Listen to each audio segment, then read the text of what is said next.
ایک زمانے میں وزڈم ول کے پرامن گاؤں میں ایک عقلمند اور باشعور بوڑھا رہتا تھا جس کا نام ایلڈر بارتھولومیو تھا۔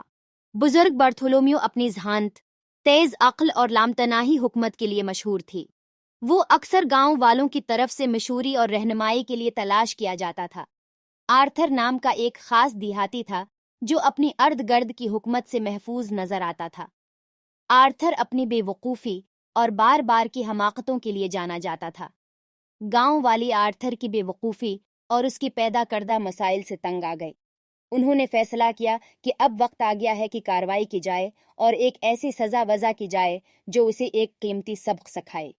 انہوں نے ایلڈر بارتھولومیو سے رابطہ کیا اور آرتھر کی مسلسل حماقت سے نمٹنے کے لیے اس کی رہنمائی کے لیے اپنے خدشات کا اظہار کیا۔ بزرگ بارتھولومیو نے گاؤں کو میٹنگ بلایا اور اپنے منصوبے کی وضاحت کی۔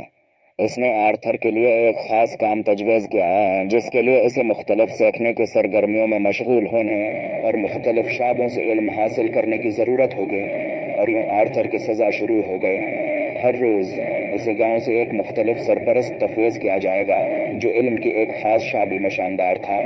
سرپرستوں کو ہدایت کی گئی تھی کہ وہ آرتھر کی تحمل سے رہنمائی کریں، اس کی مدد کرتے ہوئے ان کی مہارت کے متعلقہ شعبوں میں بصیرت حاصل کریں۔ جیسے جیسے دن ہفتوں میں اور ہفتے مہینوں میں بدلتے گئے، آرتھر کا نقطہ نظر بدلنے لگا۔ اس نے جتنا زیادہ سیکھا اتنا ہے وہ اپنے ماضی کے احمقانہ اعمال کی نتائج کو سمجھتا گیا۔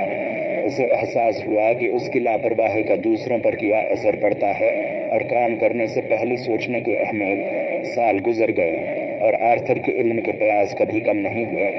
وہ کمیونٹی کا ایک معزز رکن بن گیا، اپنی حکمت اور رہنمائی دوسروں کو پیش کرتا ہے جنہوں نے اسے ایک بار بے وقوف پایا تھا۔ جہالت سے روشن خیالی تک کی اس کے سفر نے نہ صرف اسے زندگی کے اہم اسباق سکھائے تھے بلکہ دوسروں کو بھی حکمت اور علم حاصل کرنے کی ترغیب دی تھی۔ آخر میں آرتھر کی حماقت کی سزا بھی اس میں ایک نعمت ثابت ہوئے۔ سختی سے سرزنش کرنے کی بجائے اسے ایک سمجھدار فرد میں بڑھنے اور تیار ہونے کا موقع دیا گیا۔ وزڈم ول گاؤں جو کبھی آرتھر کی حماقت سے مایوس تھا اب اس کی تبدیلی کا جشن منا رہا ہے اور تعلیم اور روشن خیالی کی طاقت سے خوش ہے۔